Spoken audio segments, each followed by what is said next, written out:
Let's go ahead and set up our unit rates.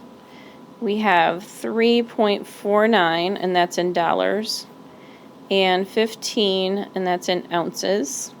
And we want to know how many dollars per ounce it is. So a unit rate has 1 on the bottom, so 1 ounce. So we need to divide the bottom by 15. And if we divide the bottom by 15, we have to divide the top by 15. So that means we have 3.49 divided by 15. And 15 can't go into 3, so that's 0. We go ahead and bring up our decimal point.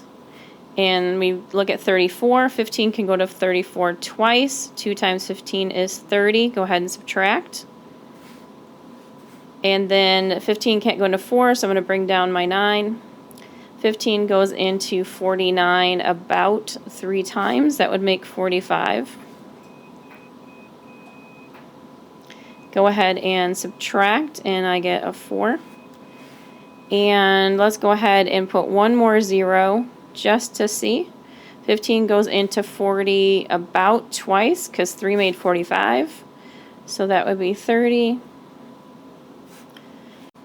And we have $0.232 or 23.2 cents. So let's go ahead and look at the other unit rate. We had $2.75 for 11 ounces.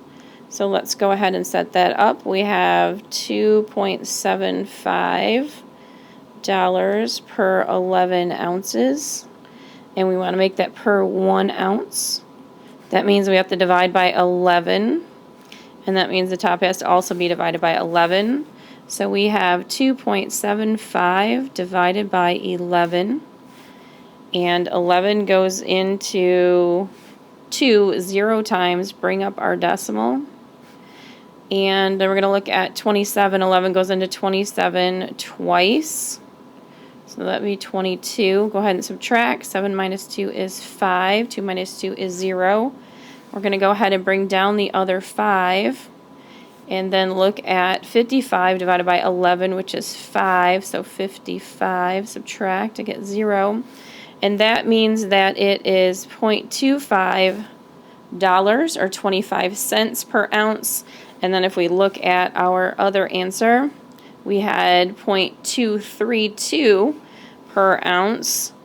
So that would mean that this box would be our better buy because it is less money.